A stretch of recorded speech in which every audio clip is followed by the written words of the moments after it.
Stephen Damon, Stephen Craig Damon, nasceu em 15 de dezembro de 1952 para seus orgulhosos pais, Jerry e Marilyn. Apesar de ter nascido em Michigan, o casal se mudou para Long Island, Nova York, onde Jerry estava estacionado, devido à sua carreira na Força Aérea. Stephen tinha só 2 anos nessa época. Em 31 de outubro de 1955, Halloween, Marilyn foi ao supermercado local com seus 2 filhos, Stephen e sua irmã, de 7 meses, Pamela, que estava em um carrinho de bebê. Eles estavam a apenas 1 quarteirão e meio de casa.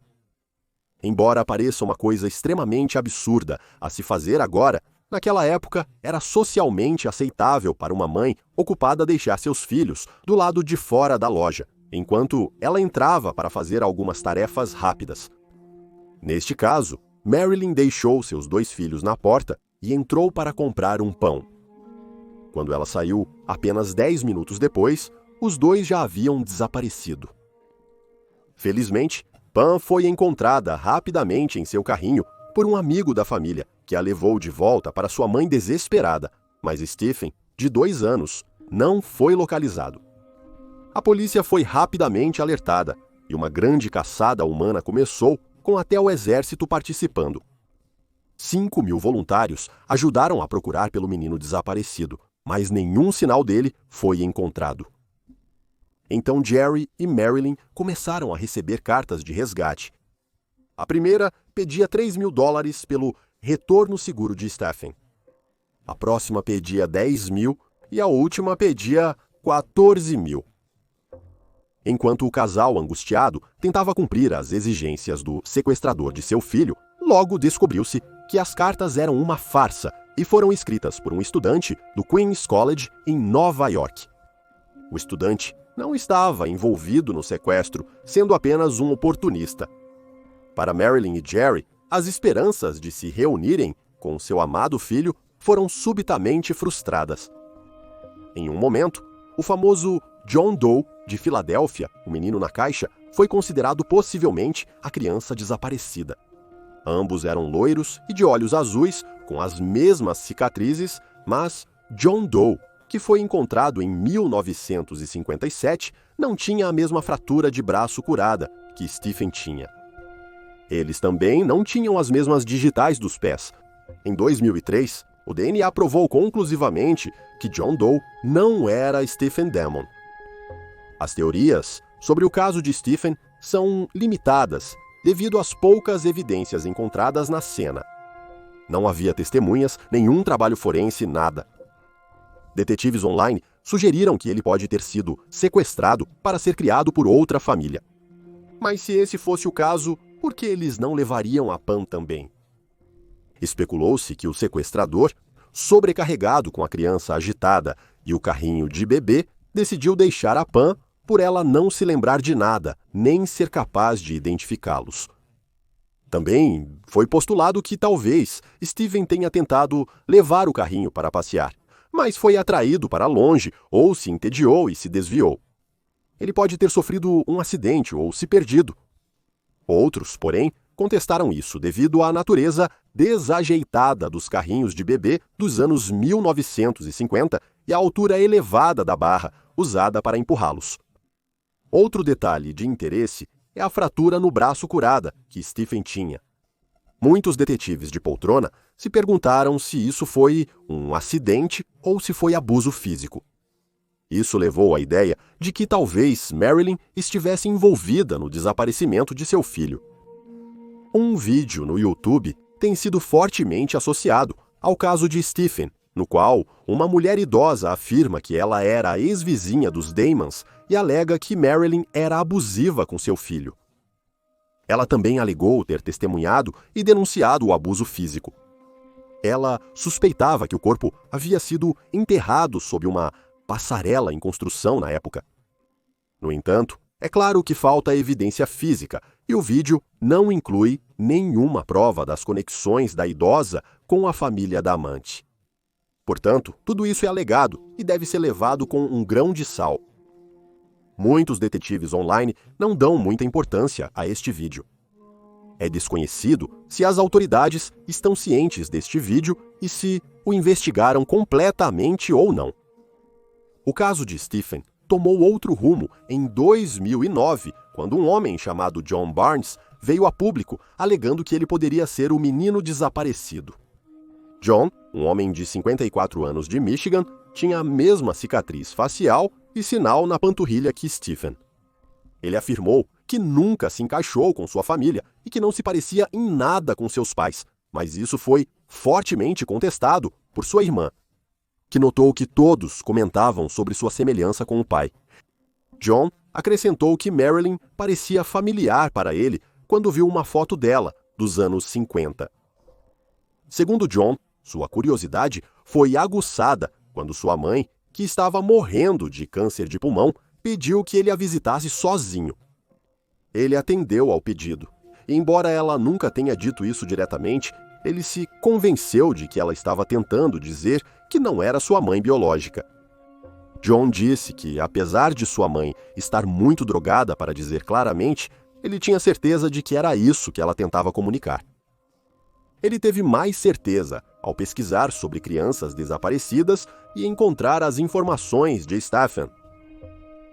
O pai e a irmã de John ficaram chocados quando ele afirmou não ser da família, mas ele manteve-se confiante. Ele se encontrou com Pam, agora uma adulta com filhos, que notou não achar que ele era seu irmão, mas tornaram-se amigos próximos mesmo assim. No mesmo ano, um teste de DNA foi realizado pelo Federal Bureau of Investigation. Descobriu-se que John não era o Stephen Damon desaparecido, deixando a família em limbo mais uma vez. As atualizações sobre o caso de Stephen são escassas e esporádicas. Após o desaparecimento dele, Marilyn e Jerry Damon se mudaram para Iowa e se divorciaram em 1957. Jerry ainda mora onde se casou de novo e teve mais 2 filhos. Já Marilyn vive no Missouri atualmente. Jerry disse que espera um dia descobrir o que aconteceu com Stephen naquele Halloween de 1955. Mas, por enquanto, o caso dele permanece sem solução.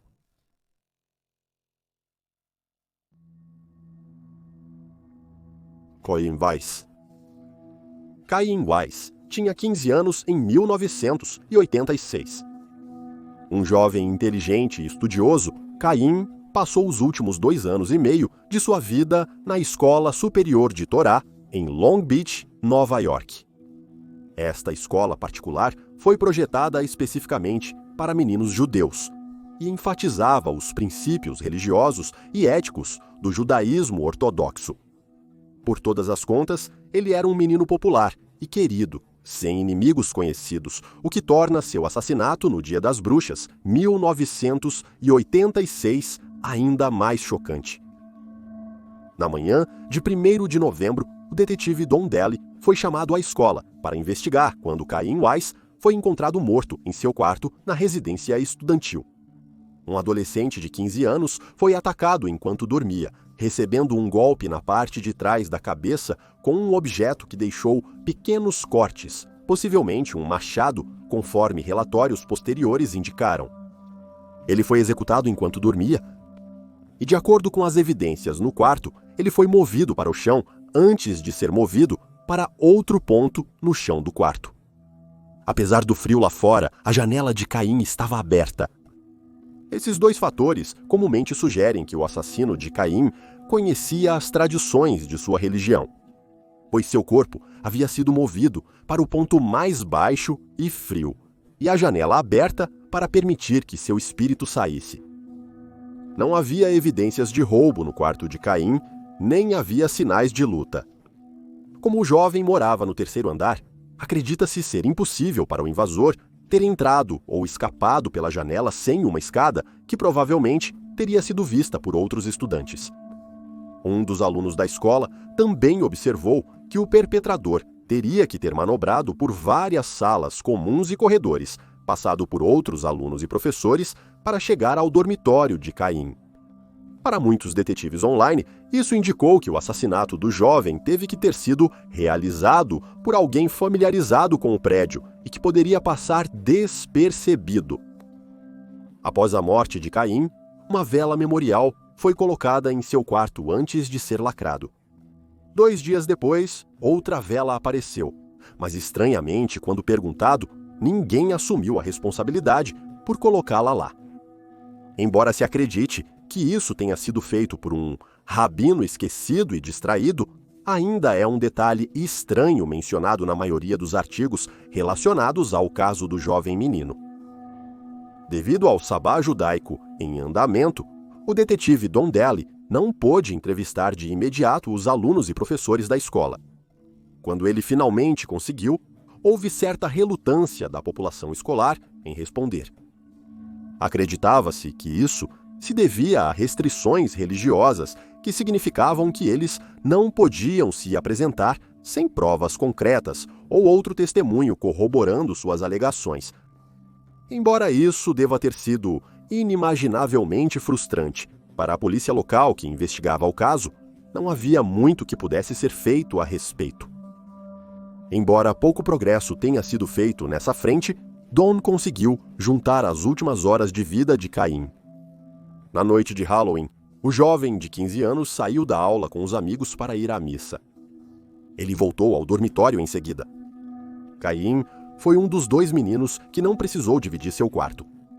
Diferente da maioria dos alunos que compartilhava com 1 ou 2 colegas, Caim era uma exceção.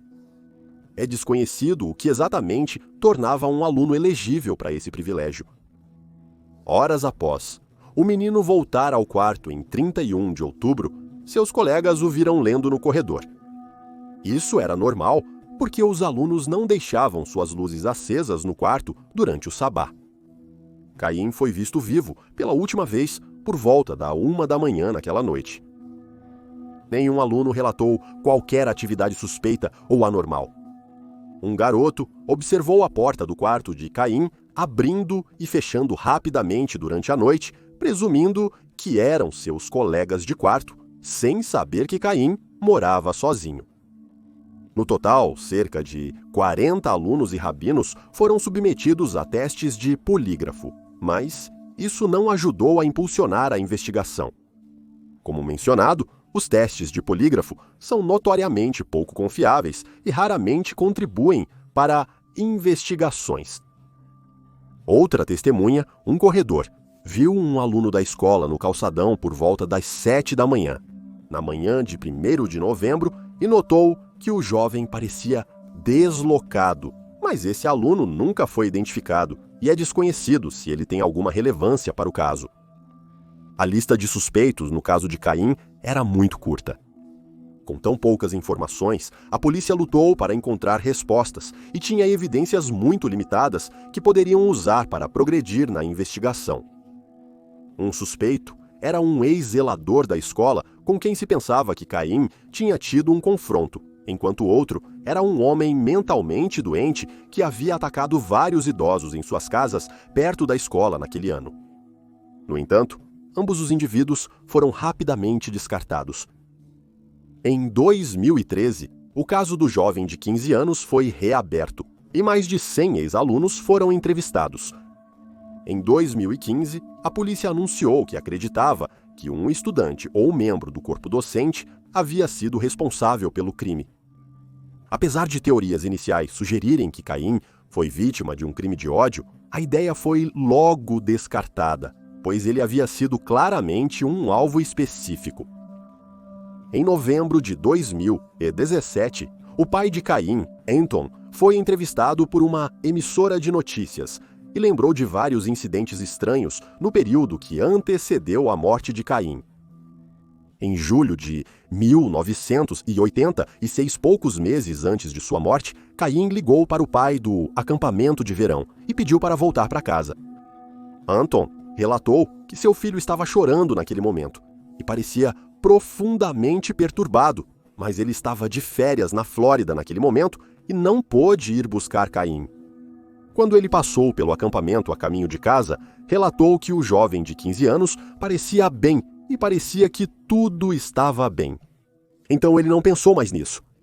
Então, em agosto, enquanto Caim estava fora, visitando seus avós na Europa, seu diretor, Rabino Avram Cooper, ligou várias vezes para Anton, perguntando quando seu filho estaria em casa.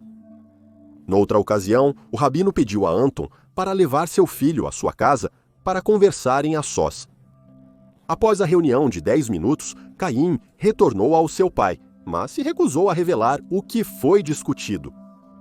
Como resultado desses detalhes, Anton Weiss acredita que o rabino Cooper tem algumas informações sobre o assassinato de Caim que ele não divulgou. Muitos detetives online suspeitam de seu envolvimento com o assassinato, especialmente porque parece óbvio que o jovem de 15 anos não foi apenas alvo, mas que sua morte foi nas mãos de alguém de dentro da escola. Essa ideia foi reforçada quando a família Weiss processou a Torah High School por não proteger Caim adequadamente. O caso judicial surgiu após descoberta de que não havia conselheiro de dormitório designado na noite em questão, e a fechadura da porta dos fundos do prédio estava quebrada, sem nunca ter sido substituída. Enquanto isso, o rabino Cooper teria dito a Anton para refletir sobre quaisquer atos ruins que tenha cometido, como uma maneira de considerar por que a má sorte havia caído sobre sua família. Nos últimos anos, um ex-aluno veio a público alegando que um rabino da escola o havia abusado fisicamente, submetendo-o a frequentes espancamentos violentos.